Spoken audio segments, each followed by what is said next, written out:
Hello everyone. Today's topic is neuromuscular junction. Neuromuscular junction से पहले मैंने आपके साथ sliding filament theory of muscle contraction discuss किया था और इस स्लाइडिंग फिलामेंट थ्योरी को आपने अच्छे से समझा भी। अब हम ये देखेंगे कि ये स्लाइडिंग फिलामेंट थ्योरी या मसल कॉन्ट्रैक्शन जो है उसका बेसिकली रीज़न क्या था, क्या हुआ, कैसे हुआ। तो आपको याद होगा कुछ इस तरह का डायग्राम मैंने ड्रॉ किया था। वहाँ पर आप मान लीजिए ये जो डायग्राम है it is showing you sarcoplasmic reticulum. Sarcoplasmic reticulum ये आपको दिखा रखा है और सार्कोप्लाज्मिक रेटिकुलम के लिए मैंने आपको बताया था कि it is a store house of calcium ions. तो ये कैल्शियम आयंस इसके अंदर मान लीजिए बहुत ज़्यादा हैं calcium ion during the muscle, जब मसल रेस्टिंग स्टेज में है। रेस्टिंग स्टेज की हम बात कर रहे हैं। तो increase concentration of calcium in the sarcoplasm ये बाहर की तरफ आप मान लेंगे कि यहाँ पर जो मैं दिखा रही हूँ बच्चा ये जो है दिस इज सार्कोप्लाज। अब कैल्शियम आयन की जो कंसंट्रेशन है वो अंदर ज़्यादा है जब मसल रिलैक्स है, लेकिन उन्हें बाहर आना होगा जब मसल कॉन्ट्रैक्ट होगी। तो सार्कोप्लाज के अंदर कंसंट्रेशन जैसे ही बढ़ेगी तो उस टाइम मसल्स का कॉन्ट्रैक्शन हम देखेंगे। ठीक है, तो मसल एक्शन पोटेंशियल जो है that propagate along the sarcolemma और सार्कोलेमा पर हमने देखे थे इस तरह के इन्वेजिनेशंस जिन्हें हमने कहा था these are T tubule. T tubules are the invagination inside ये सार्कोलेमा के हैं। ठीक है, तो सार्कोलेमा जो है, अब टी ट्यूब्यूल जो है यहाँ पर जब एक्शन पोटेंशियल, जब यहाँ से एक्शन पोटेंशियल स्टार्ट होगा जो आज हम पढ़ने वाले हैं, तो यहाँ से ये जो है ये आपको जो दिखाई दे रहे हैं these are basically called calcium release channel. अब आप मेरी बात ध्यान से सुनेंगे, दो तरह के चैनल मैं आपके साथ डिस्कस करूँगी। ये जो चैनल हैं इन्हें हमने कहा है these are calcium release channel. ये जो है कैल्शियम रिलीज चैनल है और इनसे कैल्शियम आयंस जो हैं वो बाहर सार्कोप्लाज्म में रिलीज होंगे। तो जैसे ही मसल एक्शन पोटेंशियल यहाँ तक पहुँचेगा ये कैल्शियम चैनल जो है, कैल्शियम रिलीज चैनल जो हैं जो कि सार्कोप्लाज्मिक रेटिकुलम की मेम्ब्रेन में है, they will open and calcium will come out. Calcium जब बाहर आ जाएंगे, ये कैल्शियम आपको याद होगा स्लाइडिंग फिलामेंट थ्योरी में हमने लास्ट लेक्चर में ही किया है कि जैसे ही सार्कोप्लाज्म में इसका कंसंट्रेशन इंक्रीज होगा तो क्या होगा, वो कैल्शियम जो है वो जाकर कहाँ बाइंड हो जाएंगे, ट्रोपोनिन के ऊपर, और जब वो बाइंड होंगे तो उसकी वजह से मसल्स कॉन्ट्रैक्ट करेंगी। तो यहाँ पर मसल्स जो हैं वो कॉन्ट्रैक्शन हुई क्योंकि एक्साइटेशन यहाँ तक पहुँचा, इसलिए इस टर्म को हम एक्साइटेशन कॉन्ट्रैक्शन कपलिंग वर्ड से भी यूज़ करते हैं। तो यहाँ पर क्या है, मसल के एक्शन पोटेंशियल जो है वो चेंज हुआ और इसकी वजह से कॉन्ट्रैक्शन हुआ। That's why again I am repeating excitation contraction coupling. अब जो सार्कोप्लाज्मिक रेटिकुलम मेम्ब्रेन जो है वो इसके अलावा, मतलब ये जो दो कैल्शियम मैंने दोनों तरफ बनाए हैं कैल्शियम रिलीज चैनल, इसके अलावा मैं इसको थोड़ा सा इस तरह से दिखा रही हूँ कि यहाँ एक और चैनल है। ये चैनल जो है ये कैल्शियम रिलीज चैनल है जिनसे कि कैल्शियम सार्कोप्लाज्म में रिलीज होंगे, लेकिन इसके अलावा the membrane also contain calcium active transport pump. So these are calcium active transport pump. और इसका काम क्या है, ये क्या है, they are actually giving back flow. Calcium जो है वो इसके अंदर चले जाएंगे, यहाँ जब सार्कोप्लाज्म से अंदर जाएंगे, और आपको याद होगा ये एटीपी को यूज़ करते हैं, तभी तो इनका नाम है एक्टिव ट्रांसपोर्ट पंप। ये एटीपी का यूज़ करते हैं और एटीपी की हेल्प से ही, ये बात प्रीवियस ईयर टेट क्वेश्चंस में आपको मिलेगी। तो यहाँ पर कैल्शियम जो है वो अंदर जाने के लिए इस ट्रांसपोर्ट पंप का यूज़ करते हैं। तो दो चैनल हैं, एक से रिलीज़ होंगे, दोनों बातें सेम से नहीं होती। आप ये नहीं मानेंगे कि इसी से बाहर आएंगे और इसी से अंदर जाएंगे। तो जब यहाँ पर सार्कोप्लाज्म में आ रहे हैं they will use calcium release channel, and when they are entering back into the sarcoplasmic reticulum they are using this calcium active transport pump. ठीक है, and they are also using energy in the process, and these calcium actually they remain stored in this this is sarcoplasmic, not endoplasmic, sarcoplasmic reticulum, क्योंकि इसके अंदर एक calcium binding protein होता है। उसका नाम अगर अप्रोप्रिएटली हम एक वर्ड यूज़ करें, दिस इज कॉल्ड कैल्सेक्वेस्ट्रिन, CALSEQUESTRIN, कैल्सेक्वेस्ट्रिन। ये जो है ये कैल्शियम बाइंडिंग प्रोटीन है which help in the storing of calcium ion in the sarcoplasmic reticulum. So I hope the things are more clear to you, And now I'm introducing a new term. This is called rigor mortis. R-I-G-O-R. rigor mortis. What is this rigor mortis? Actually क्या होता है कि death के बाद जो इनकी membrane है, ये मेम्ब्रेन को कंट्रोल करने के लिए कुछ नहीं होता, तो मेम्ब्रेन जो है इट बिकम्स लीकी, और कैल्शियम आयन जो अंदर भरे हुए हैं they leak out from the sarcoplasm reticulum into the sarcoplasm, और ये मायोसिन हेड का एक्टिन के साथ बाइंडिंग कर देते हैं, मतलब कि क्रॉस ब्रिज बनवा देते हैं। क्रॉस ब्रिज बनवाने से मसल्स जो हैं कॉन्ट्रैक्ट होती है। अब मसल्स कॉन्ट्रैक्ट होती हैं तो डेथ के बाद कुछ टाइम तक मसल्स कॉन्ट्रैक्टेड स्टेट में रहती हैं, तो बॉडी थोड़ा सा टाइट हो जाती है, जिसे हम कहते हैं अकड़ जाती है। तो एटीपी सिंथेसिस भी सीज हो चुके हैं क्योंकि ब्रीदिंग स्टॉप हो चुकी है, डेथ हो चुकी है। सो क्रॉस ब्रिज जो है वो ब्रेक नहीं होते, डिटैच नहीं होता एक्टिन और मायोसिन का जो बॉन्डिंग है। तो रिजल्टिंग कंडीशन क्या होती है कि मसल्स जो हैं they are in the state of rigidity, मतलब we can say they can not contract और stretch. So this condition is called rigor mortis. This is called rigidity. Rigor mortis is basically, we also call it rigidity of death. rigor mortis जो है ये शुरू हो जाता है 3 से 4 घंटों में आफ्टर डेथ, और ये लगभग रहता है up to, you can say this last up to 24 hours, ठीक है। और उसके बाद ये डिसअपियर हो जाता है क्योंकि बॉडी के अंदर, उस डेड बॉडी के अंदर जो प्रोटियोलाइटिक एंजाइम्स जो हैं, कहाँ से भी प्रोटियोलाइटिक एंजाइम्स, तो लाइसोसोम से प्रोटियोलाइटिक एंजाइम्स जब रिलीज होंगे so they can break that cross bridge. जो वो क्रॉस ब्रिज बना था वो उसे ब्रेक कर देंगे और बॉडी जो है वो लूज पड़ जाएगी, जो रिजिडिटी वाली कंडीशन थी वो अपने आप डिसअपियर हो जाएगी। So this is called rigor mortis. So let's start the today's main topic. This is the neuromuscular junction. Neuro मतलब नर्वस सिस्टम को ले रहे हैं, मसल्स और उनके बीच में जॉइनिंग या जंक्शन, एक रिलेशन है न्यूरोमस्कुलर जंक्शन जिसकी हम बात कर रहे हैं। आप जब नर्वस सिस्टम के बारे में पढ़ेंगे तो यहाँ पर आप ध्यान देंगे, देखिए 2 ही सेल हैं ऐसी जो एक्साइट हो सकती हैं, एक मसल है और दूसरी नर्व है। अब मसल जो है, मसल फाइबर जो है वो कब कॉन्ट्रैक्ट हुई? ऑब्वियसली तभी कॉन्ट्रैक्ट होगी जब उसको कोई स्टिमुलस मिलेगा, ठीक है। तो यहाँ पर this is basically a somatic motor neuron. ये सोमैटिक मोटर न्यूरॉन का ये आपको दिखाई दे रहा है, this is the action part, और एक्सन पार्ट जो है वो यहाँ मसल के साथ जो जंक्शन बना रहा है, जो जॉइनिंग बना रहा है बेटा, नर्वस और मसल के बीच में जो जंक्शन है, जो जॉइनिंग है बच्चों, that is called neuromuscular junction. और ये जो न्यूरल मस्कुलर जंक्शन है इसमें कोई डायरेक्ट कनेक्शन नहीं है। अगर आप इसी पार्ट को यहाँ पर एनलार्ज व्यू में देखें तो देखिए ये एक्सॉन है और ये लास्ट में ये जो है this is called synaptic end bulb, या जिसे हम किसी भी नर्व की एंडिंग कहते हैं।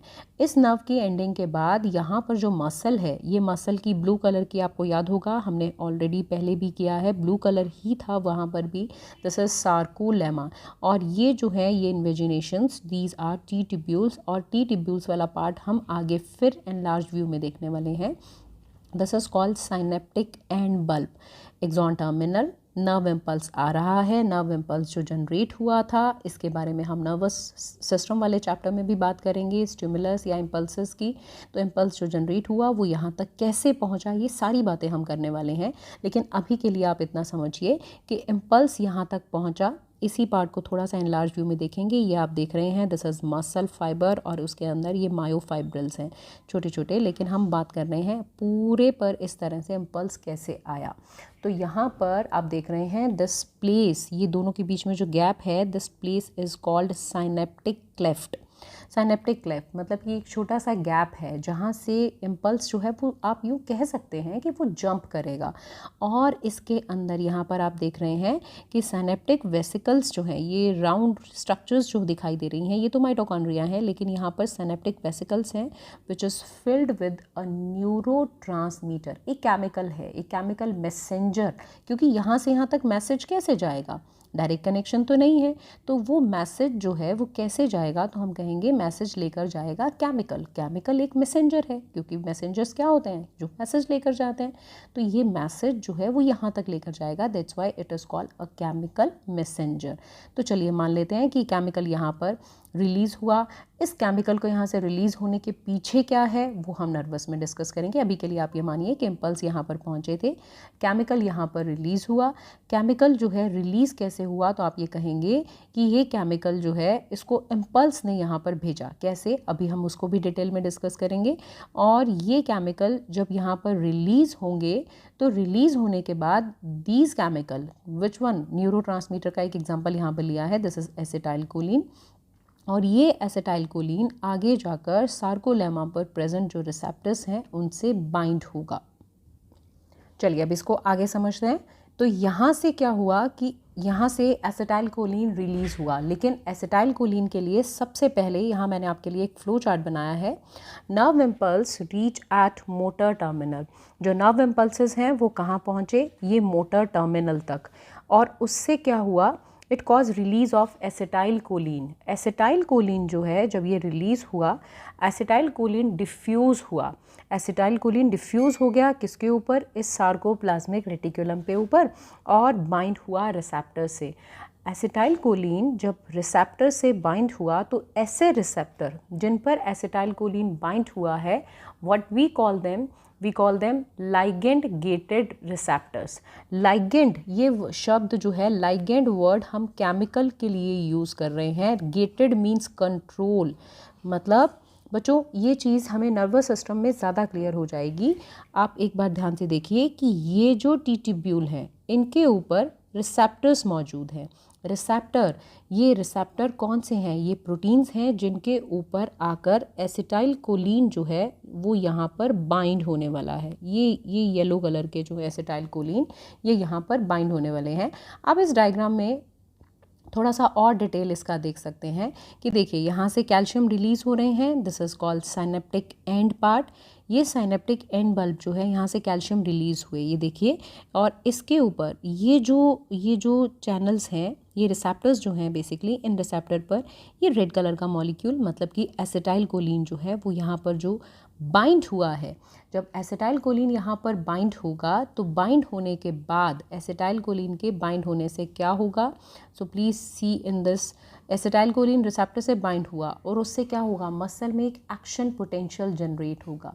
मसल में क्या जनरेट होगा, एक्शन पोटेंशियल। एक्शन पोटेंशियल का मतलब मसल्स के अंदर एक ऐसा प्रोसेस जनरेट होगा जिससे कि मसल्स कॉन्ट्रैक्ट करेगी। अब जब ये मसल्स कॉन्ट्रैक्ट करेगी, कैल्शियम जो है वो रिलीज़ हो जाएंगे, कैल्शियम रिलीज चैनल से सार्कोप्लाज्म में आ जाएंगे, जो आपने अभी समझा है। और कैल्शियम जो है वो जब सार्कोप्लाज्म में आएंगे तो कैल्शियम जो है वो ट्रोपोनिन पर बाइंड होंगे, थिन फिलामेंट, और जो है इसकी वजह से मसल कॉन्ट्रैक्शन होगा। तो ये प्रोसेस आपको यहाँ पर भी समझ में आ रहा है। जब ये कैल्शियम यहाँ से बाइंड होंगे तो कैल्शियम के बाइंड होने से क्या होगा, एक्शन पोटेंशियल स्टार्ट होगा, क्योंकि यहाँ ये क्या है, इंटरस्टिशियल फ्लूइड। इस इंटरस्टिशियल फ्लूइड से कैटायंस मतलब कि सोडियम आयन जब अंदर की तरफ मूव करेंगे तो एक्शन पोटेंशियल जनरेट होगा। एक्शन पोटेंशियल जनरेट कैसे होगा, एक्शन पोटेंशियल जनरेट होने के लिए inflow of sodium ion down to its electrochemical gradient. मतलब कि इलेक्ट्रोकेमिकल ग्रेडियंट मतलब यहाँ पर सोडियम आयन के आप देख रहे हैं कंसंट्रेशन, ये ग्रीन कलर के जो बॉल्स आपको दिखाई दे रही हैं ये सोडियम आयन है। सोडियम आयन जो है वो अंदर की तरफ जब मसल फाइबर के अंदर मूव करेंगे तो वो मसल फाइबर के अंदर, क्योंकि कैटायंस मूव कर रहे हैं तो मसल फाइबर जो है अंदर की तरफ कैटायंस मूव करने से पॉजिटिवली चार्ज हो जाएगा।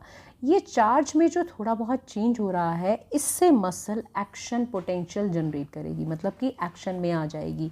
और ये नर्व इम्पल्स जो हैं जो मसल एक्शन पोटेंशियल जनरेट कर रहे हैं, ये नर्व इम्पल्स आपको पता है कि मोटर न्यूरॉन के थ्रू यहाँ पर पहुँचे हैं।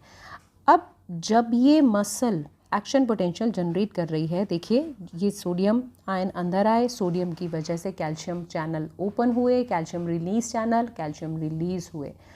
अब बात आती है, ये कुछ स्टेप्स तो हमने किए, लेकिन नेक्स्ट बात जो आती है that is the termination of ACH, मतलब एसिटाइलकोलिन की एक्टिविटी को टर्मिनेट करना है। इफ़ेक्ट ऑफ एसिटाइलकोलिन जो है वो बहुत लंबे टाइम तक नहीं रहेगा। इस एसिटाइलकोलिन के बाइंड होने का इफेक्ट लंबे टाइम तक नहीं रहता। जब तक इम्पल्स ये पहुंच रहा है तब तक एसिटाइलकोलिन बाइंड रहेगा, लेकिन कुछ ही सेकेंड्स में acetylcholine rapidly broken down हो जाएगा by an enzyme. The name of the enzyme is acetylcholinesterase. The name of the enzyme is, this is acetylcholinesterase. ये acetylcholinesterase जो है वो acetyl choline esterase ACHE, हम इसे ऐसे भी शॉर्ट में लिख सकते हैं. एसिटाइल कोलिन एस्टरेज जो है वो क्या करेगा, तो acetylcholinesterase break down कर देगा ACH को, एसिटाइल कोलिन को. किस में, तो आप बताएंगे one is acetyl and the second one is choline. अब ये टूटा हुआ acetylcholine, this is no longer available for these receptor. ये नहीं बाइंड रहेगा. ये जैसे ही यहाँ से हटेगा तो मसल के अंदर जो एक्शन पोटेंशियल जनरेट हुआ था वो शांत हो जाएगा, बंद हो जाएगा. ठीक है. एंड दिस एक्चुअली ये एक्टिवेट नहीं रह पाएंगे ACH रिसेप्टर. तो this is called termination of this activity. और ये एंजाइम जो है, बेसिकली एंजाइम जो है वो it attach to the collagen fibre. Extracellular matrix जो है उसके जो साइनेप्टिक क्लेफ्ट में यहाँ पर जो कोलेजन फाइबर्स हैं उनसे अटैच होता है. खैर ये लास्ट बात जो मैंने बताई ये आपके लिए इतनी इंपॉर्टेंट नहीं है. आप केवल इतना याद रखें कि टर्मिनेशन होने के लिए एंजाइम ज़रूरी है. हाँ, अगर इम्पल्सेस आते रहेंगे तो मसल कॉन्ट्रैक्टेड रहेगी, एसिटाइल कोलिन रिलीज होता रहेगा, लेकिन मसल कॉन्ट्रैक्टेड तब तक रहेगी जब तक एसिटाइल कोलिन आएगा. तो आज का लेक्चर यहीं तक, जिसमें हमने आगे न्यूरोमस्कुलर जंक्शन और मसल एक्शन पोटेंशियल कैसे जनरेट हुआ उसे समझा. Thank you.